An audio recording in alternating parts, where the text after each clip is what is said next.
lebih tahu tentang diri kita daripada kita sendiri. Kita masih ingin tetap mau bersunnah. Peluang yang diberikan oleh Allah itu perlu kita syukuri. Makanya kita membaca Alhamdulillah. Allazi ahyana, diberikan kembali kepada kita hidup. Ahya, diberikan hidup kepada kita. Ba'dama amatana, sudah mematikan kita di mana. Dalam satu riwayat diriwayatkan oleh Imam Ahmad dan Tabrani, inna nauma al-qadru, sesungguhnya tidur itu adalah saudaranya mati.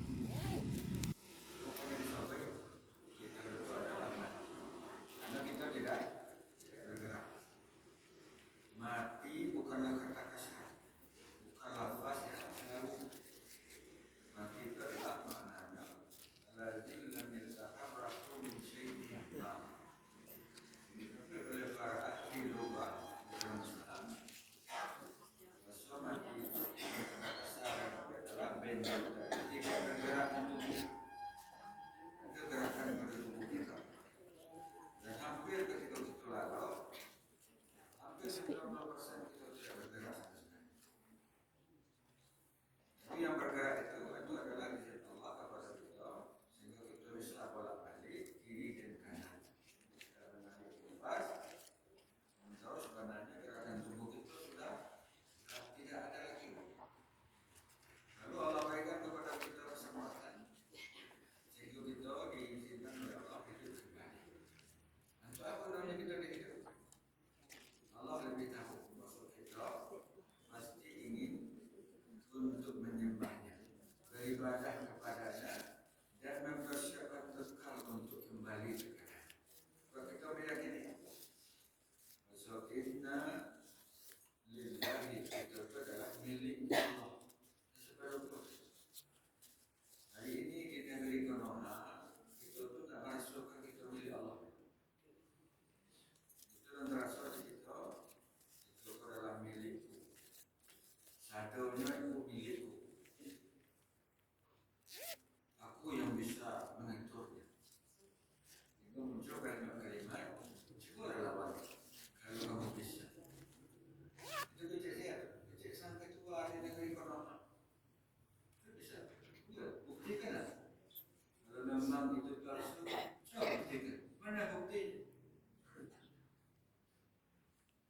Sampai dalam pertemuan terakhir tentang kepalsuan, ternyata seluruhnya orang bukan berkomunikasi. Makanya main tipu-tipu. Yang berisiko negeri itu adalah penuh dengan tipuan. Jadi mereka tidak lagi menipu orang-orang yang beriman, menipu orang yang beragama, tidak. Sedangkan Tuhan saja mereka berani menipunya. Allah sendiri melaporkan, yukhadi'unallaha, mereka itu selalu menipu Tuhannya. Mereka orang bahagia, hampir seluruhnya orang-orang di dunia hari ini percaya bahwa Allah itu adalah Tuhan. Baik Kristen, dia mengakui Allah itu adalah Tuhan. Susah dia mengelakkan dirinya. Sehingga hampir-hampir pendeta-pendeta, pastor-pastor, rahib-rahib, petrik-petrik, sampai biarawati membaca nama Allah. Saya malah ditulis di dalam kitab mereka, diketemukan lebih dari 130.000 kata Allah berada di dalam kitab suci Kristen. Hebat ternyata. Susah membuang nama Allah. Tapi mereka percaya kepada Allah itu? Iya, mereka tidak percaya. Jadi keanehan yang baru. Tahukah orang Yahudi bahwa Allah itu adalah Tuhan yang menciptakan dunia? Tahu. Tahu mereka. Malah lebih ajaib lagi. Tahukah orang Yahudi bahwa Nabi yang diutus bernama Muhammad namanya? Tahu orang Yahudi. Dalam video terakhir yang dikirimkan oleh seseorang kawan dari Timur Tengah, ketika beliau singgah Umrah Plus ini tak ke Turki. Umrah Plus ini kepada Masjid Aqsa. Sampai di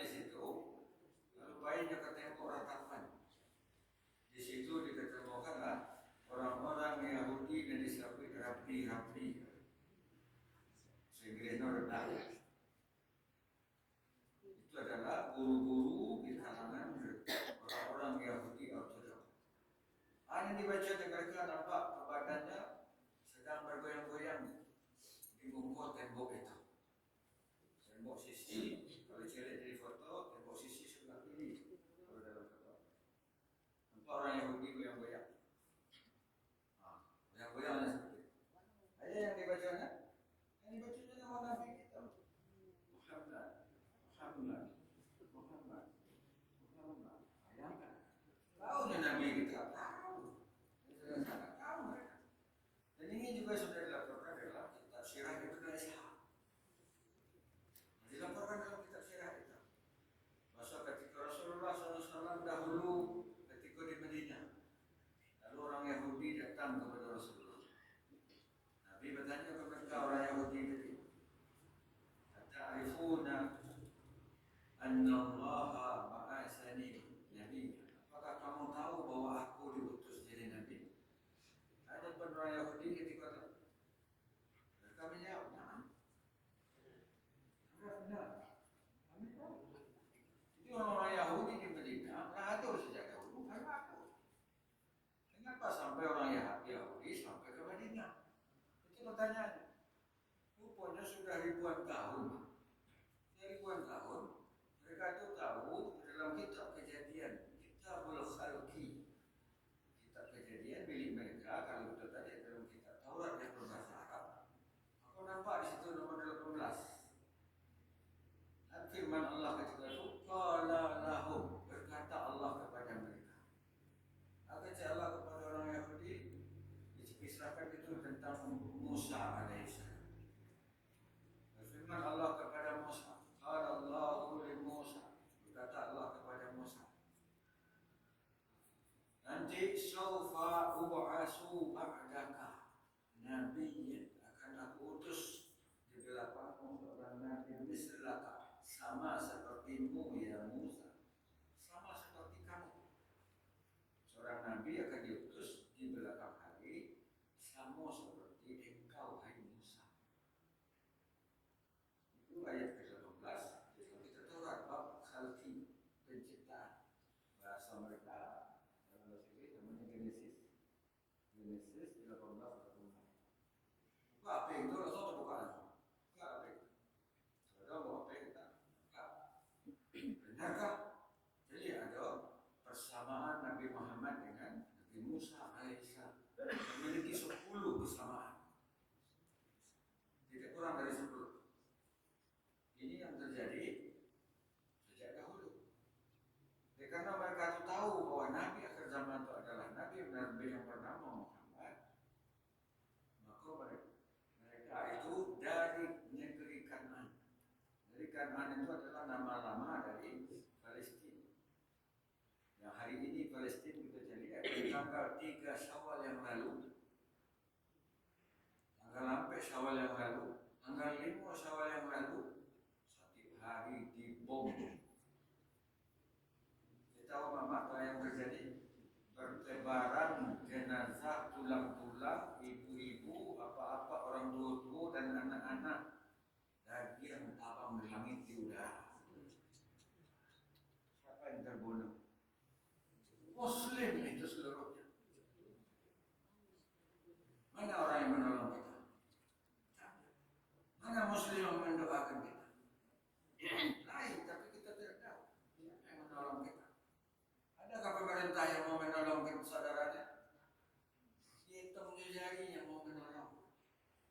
Tapi tahukah kita dari tanggal 5, 6, 7, 8 sampai tanggal hari ini di Amerika hampir di seluruh penjuru dunia orang demo seluruhnya. Yang demo itu bukan Muslim. Yang demo itu orang ateis, tak bertuhan, agnostik namanya. Yang demo itu Kristen Ortodok. Bayangkan. Yang demo itu Yahudi Ortodok di Detroit dengan Manhattan di Amerika. Berjuta-juta mereka demo. Maka mereka tangkap Donald Trump. Itu adalah pangkal bencana secara besar. Tangguh itu adili si setan Yahu. Tahu tak setan Yahu? Setan Yahu itu Perdana Menteri Israel ini. setan besar yang bernama Donald Trump. Ternyata mereka adalah sama-sama Yahudi pendatang. Namanya Yahudi Askenazi. Ini udah orang Yahudi Bani Israel tidak. Jadi gitu yang kena tipu itu. Tapi aneh di dalam masjid di Indonesia diketemukan bendera Israel di situ. Saya kata, ini Masjid Istiqlal Jakarta. Itu ada kantuannya di dalamnya. Nah, di dalam kantuannya itu ada dua bendera. Satu bendera Indonesia, satu bendera Yahudi. Simbolnya lintang penyam. Warna Maroko. 6 kakinya. Jadi itu adalah simbol bintang David. Bintang orang-orangnya banyak sekali. Kok bisa masuk ke Indonesia? Dia karena telah lama di situ. Lama di situ. Jadi orang-orang Yahudi yang pertama menyebarkan pemahaman Yahudisme di Indonesia itu namanya Spelling. Orang Belanda. Kita ke Indonesia, cikor-cikor nama. Kalau nado kita lain ada. Baca kita sudah kedatangan Snellhead ke Indonesia dengan misi menyebarkan Yahudi Freemasonry di Indonesia. Jadi lama di situ. Saya kata, saya ke Tanah Abang mereka. Jadi simpang Tanah Abang di Jakarta. Ada kuburan di situ tuh, kuburan kuno dia lah. Simbol apa di situ? Simbol ya orang Yahudi. Jadi, terus kalau kita tahu itu Surabaya, di situ Jalan Sudirman di Surabaya, nampak sekali itu di jalan besar. Tuh, jadi ke arah barat, nampak sebuah rumah ibadah, namanya rumah ibadah orang Arab. Kalau kubahnya mirip masjid, tetapi setengah dari bulat yang punya kita. Kalau punya kita tinggi bulatnya, tapi yang punya mereka layang bulatnya. Itu adalah sinagog Yahudi yang paling tua di Indonesia, berada di Surabaya. Bayangkan, Al-Basra Imam Bung Toba di Surabaya tentang merdeka. Sampai itu sudah ada di situ. Tapi lebih dulu sinagognya Yahudi daripada Bung Tomo Basra di Surabaya. Sudah lama, atau sudah baru. Jadi saya kita karena tidak tertarik dengan Yahudi, padahal kita setiap hari membaca nama mereka. Ya Bani Israel. Ya Bani Israel dibahas dulu yang Yahudi tak kita. Makanya ketika Imam Fuad Abdul Baqi, salah seorang peneliti Al-Quran yang hidup 300 tahun yang lalu, kata beliau, ternyata di dalam Quran itu diketemukan lebih dari 2000 ayat bercerita tentang Bani Israel, tentang orang Yahudi.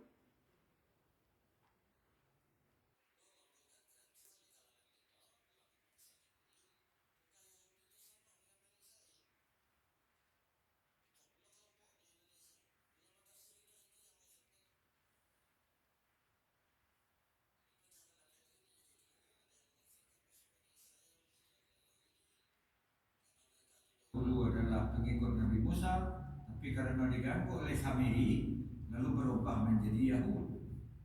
Dan si Samiri itulah yang dikurung oleh Allah di sebuah pulau menjadi Dajjal namanya. Ini kelompok itu. Dan si Dajjal itu akan keluar apabila sudah ada 7 tanda. Maka dia akan keluar sendiri lepas dari rantai yang mengikat badannya. Saya mau ambil pegang Dajjal.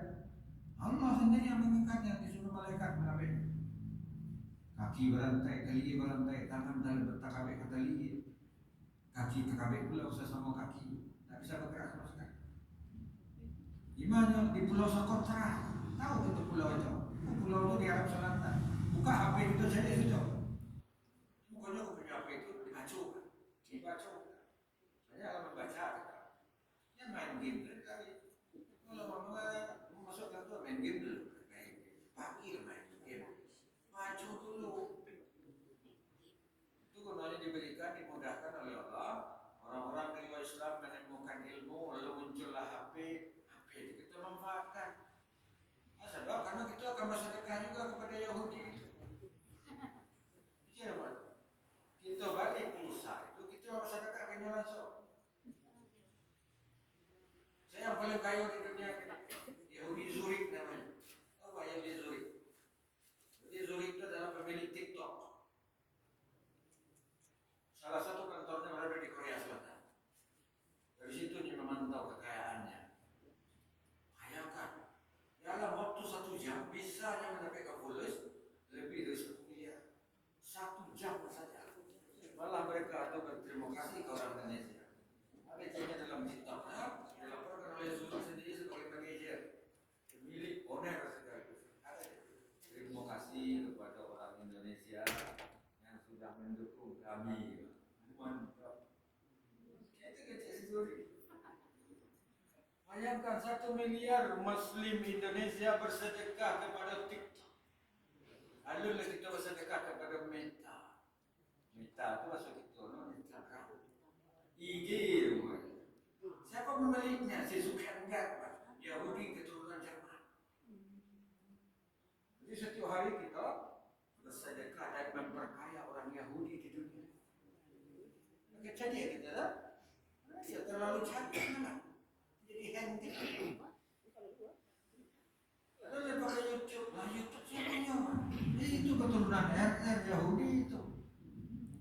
Anak-anak dari Rockefeller.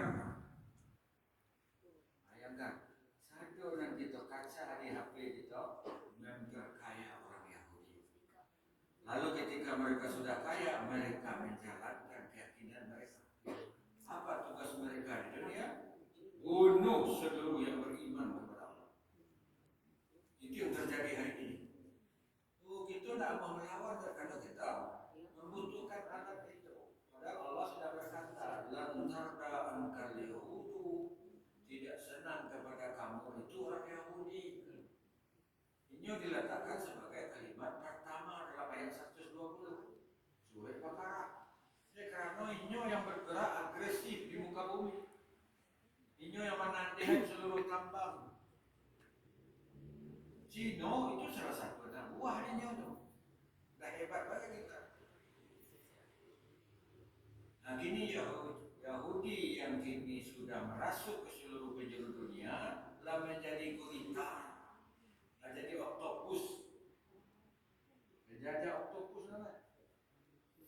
Tak ada kantor di negeri ini yang tidak dimasuki Yahudi, tidak ada. Bayangkan umpamanya, luar biasa. Sampai ya pemerintah negeri Konoha pun takut dia. Oh bahagia, saking takutnya, harga dolar ke rupiah lagi 17.000. Itu menunjukkan kita sudah menuju bangkrut. Kecil kata itu dan warna merah itu. Cium 3 kali pagi, cium 3 kali sore. Memang. Sebab kalau hilang energi itu stres kita. Jadi itu adalah pesan Rasulullah satu yang harus kita ingatkan. Di dalam riwayat Imam Tabrani juga dilaporkan oleh banyak sahabat seperti Badan bin Samit yang dilaporkan oleh Anas bin Malik bahwa nanti di akhir zaman inna qimatakum, sesungguhnya mata uang kamu yahlaku, akan musnah. Karena kita dikuasai Yahudi. Bima halaku al-Yahud, sebagaimana celakanya Yahudi. Tetapi ameh di seluruh negeri, termasuk negeri kita, malah hilang ameh saja. Jadi apa bahagia? Ia bangi menambang beras, ameh hilang. Pemerintah daerah nak hati, hilang sampai pak. Ada cina, oh itu investasi, ya investasi, tapi ameh itu hilang. Yang paling sangat kencang hilang adalah di Sulawesi. Ini Sulawesi bawah sampai Sulawesi Tengah, Sulawesi Utara, sampai Halmahera di atas. Alhamdulillah seluruhnya milik orang, tapi milik kita. Hebat tidak? Kita tidak tertarik membahas itu lagi segitu. Iya ya Ustaz, karena awak tak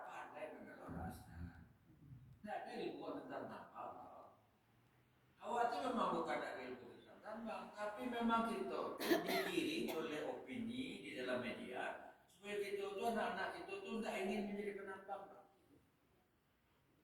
supaya bisa mereka menguasai kita.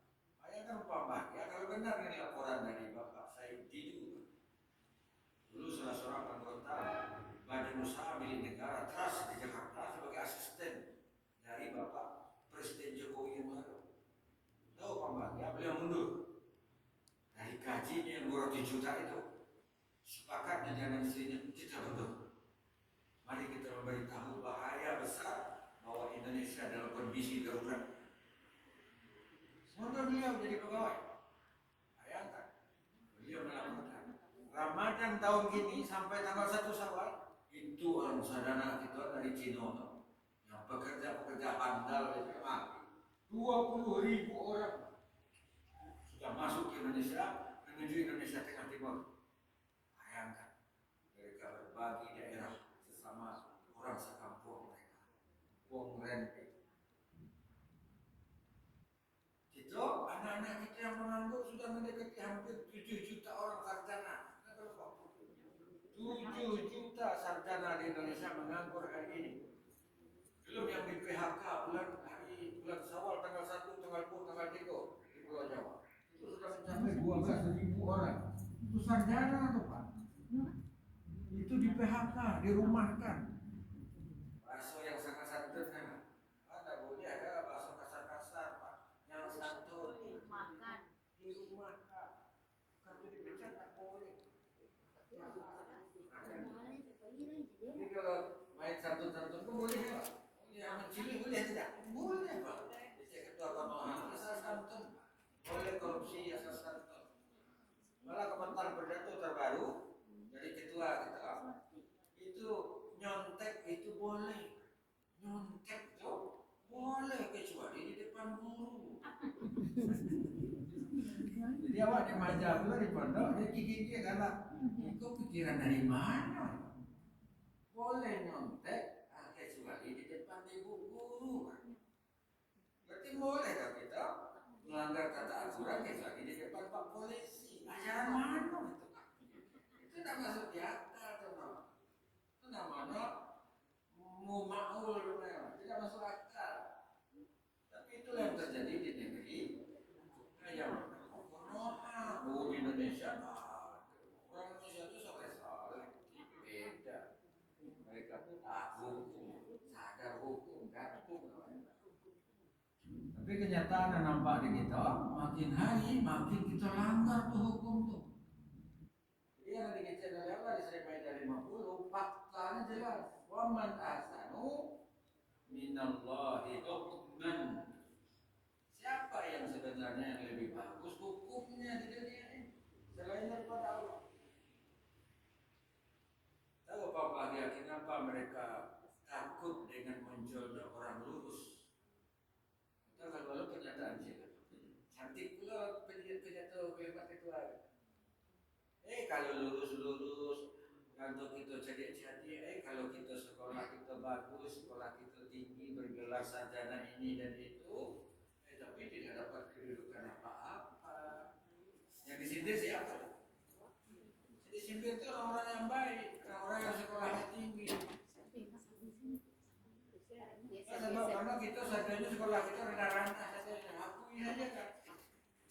Sama kita sekolah paling mayoritas data-data yang kita dapatkan dari BPJS Pusat Jakarta, ternyata anak negeri Indonesia ini yang tamat SD saja itu pemecahan rekor 70 juta. 70 juta warga Indonesia itu tamat CD. Salah. Yang tamat SMP, Masya Allah luar biasa, mendekati 50 juta. Tidak tahu. Yang tamat sebab, Masya Allah lebih turun lagi ke bawah. Wajar makanya yang menang itu selalu adalah silaka anak silaka. Itu Pak hadis. Hadis yang Imam Tabarani kita tahu kalau kita mau ajak. Ada Rasulullah SAW. As'adun nasu yaumal qiyamah laka ubnu laka. Orang yang paling berbahagia di akhir zaman itu adalah si bodoh, anak Ada hadisnya kok. Sahih menurut Albani. Yang terasa kita lagi orang membaca saja. Baca lah. Kritik tuh. Tunjuk cara mencari hadis di internet. Kau mau ngerjain? Kenapa mau ngerjain apa yang ditunjuk aja? Kita nama. Ketik di situ tulis dorarnet. DURAR.net.com. Silakan. Ketik saja itu. Lalu simpan aplikasi bahasa Arab. Cari dengan bahasa Arab. Lalu hadis langsung. Hadis apa saja bisa mencapai 1 juta hadis. Hebat tidak? Jangan membuat dibuat. Yahudi yang buat itu. Saking sayangnya Yahudi kepada Muslim, jauh tuh di Amerika. Kantuannya tuh di Singapura loh juga. Di dalam masjid. Situ kantuannya. Mereka bekerja di situ siang dan malam mengambil kitab-kitab hadis kaum muslimin, lalu di-scan, dimasukkan ke dalam HP, tuh disimpan di situ. Akhirnya satu saat muslim membutuhkan ini untuk sekolah. Mereka ingin membaca hadis Nabi mereka. Mereka ingin tahu tentang ayat bagaimana Nabi mereka berkata tentang itu. Dimasukkan ke dalam dorarnet. Sayang sekali itu anak-anak kita tidak tertarik pada itu. Sebab karena kita belum dikirim ke situ. Ini kita dikirim contohnya anak-anak kita, alhamdulillah saya terima malam minggu. Nah, kan ya? Malam minggu. Nah, itu lagunya Pak. Itu lagunya di Goblok. Jadi anak muda di Kambalok. Seluruh kafe di Kambalok mana? Bayangkan, hanya rumah Pak Wali Kota yang tidak ada orang. Hebat tidak? Terus sudah kemari sampai ke Foka, terus ke sampai di anak muda satu. Padusi laki-laki sama saja. Tak ada beda padusi laki-laki dia. Apa ini? Sama-sama peminem, sama-sama duduk di kafe, sama-sama mendengarkan music. Itu apa music? Hal-hal yang sudah dilarang oleh Rasul itu yang dilakukan oleh anak muda. Kata Nabi, ummati yastahilluna, umatku akan menghalalkan 4 hal. 1, al-hirna, kebebasan. Yang kedua, al-harina, sutra. Yang ketiga adalah al-khamra, mabuk-mabuk. Jadi ketemukan di dekat kafe Foka tadi malam, 3 orang mabuk. Jam 11 tadi malam. Abang masih di luar, abang udah lalu. Kita malam, mau malam itu sudah ngaji, ajar dulu ke pondok, kembali masjid di kota. Kalau ada orang yang terlambat, lalu tak punya tumpangan, itu bantu dia ukur yang hantar kepada bapak. Jadi tukang ojek malam. Selamatkan mereka daripada nanti ada orang tersesat di Arab Kuning seperti yang dahulu, tahun yang dulu sampai diperkosa di Arab Kuning. Lalu beritanya didiamkan saja. Negeri ini kan negeri aneh, tidak mau menolong orang tapi mencelakakan orang. Sedangkan buli saja bertanya, buli disesatkan di negeri ini. Negeri apa itu? Oh, di negeri ini. Tanya boleh di mana? Mau sampai rumah yang sampai ditinggal, mau ambil ini. Akhirnya lurus, belok kiri lagi itu. Kamar yang sana tu, itu kuburan mana? Jahit tidak tu Pak. Jadi bodyguard kita, guide kita di negeri itu, kan memang orang-orang tak lurus, miring saja letak. Masa itu saja orang disesatkan. Nah, itu makanya banyak terjadi pembulian-pembulian. Ada sebuah SD di situ, kita sampai SD itu anak kelas 1 SD dibuli oleh anak kelas 4 SD. Sampai tidak mau sekolah dia. Itu sudah kasus berapa? Sudah kasus ke-19 di kota ini. Sungguh luar biasa negeri ini diperbiarkan. Anak-anak membuli kawannya dan dilaporkan kepada wali murid. Dia tahu kepada wali muridnya ngamuk. Akhirnya anak saya tidak pernah berbuat kejahatan, selalu baik.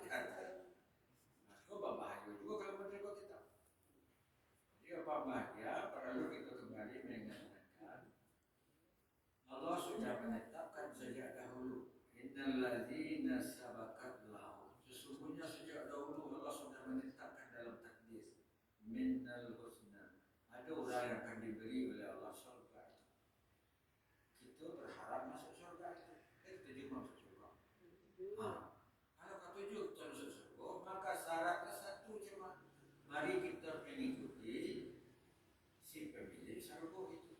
Siapa dia? Allah.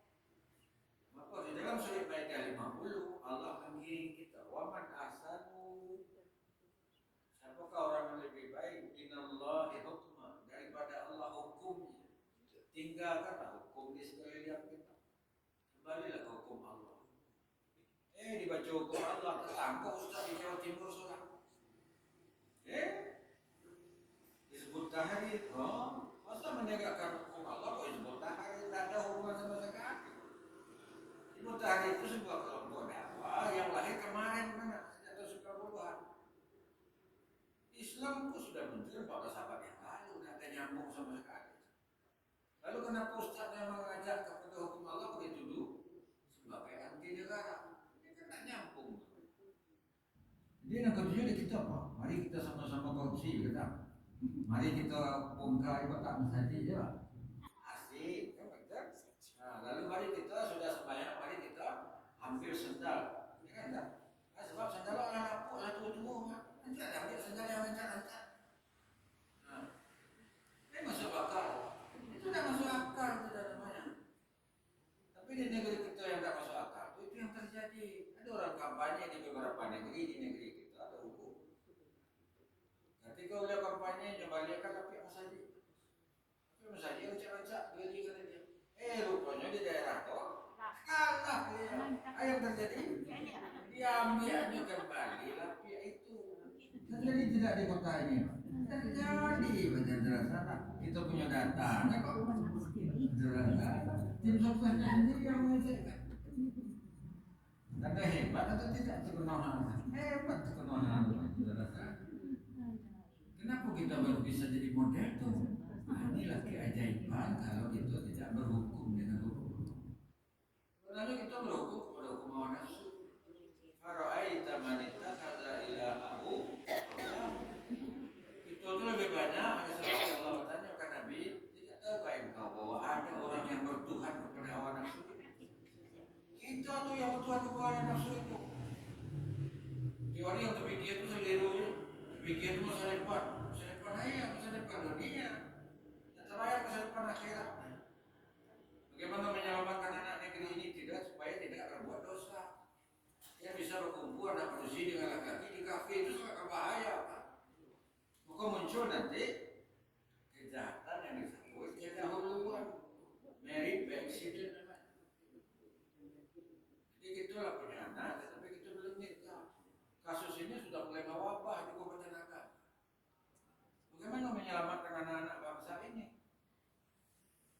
Itu tidak takut. Itu rasa takut juga. Pokoknya Allah yang besar di dalam surat Rahman. Kalau kita masih takut kepada Allah, kita dapat juga serbu itu hanya dengan rasa takut saja.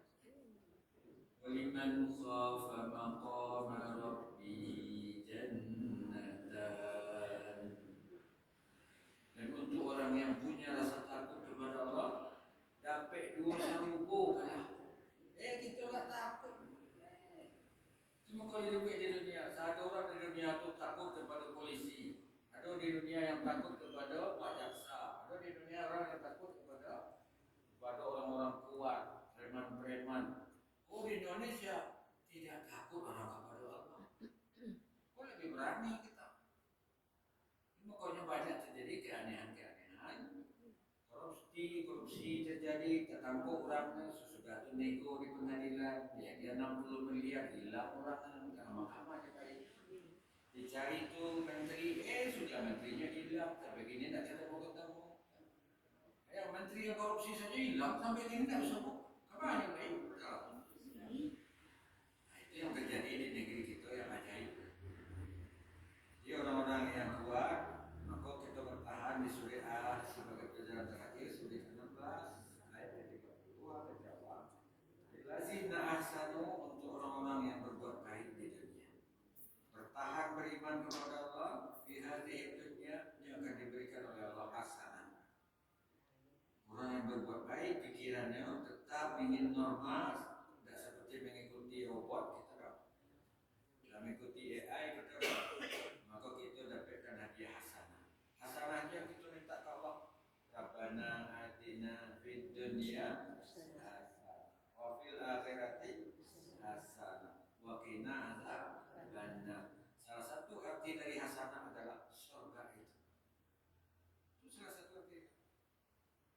mudah-mudahan kita mendapat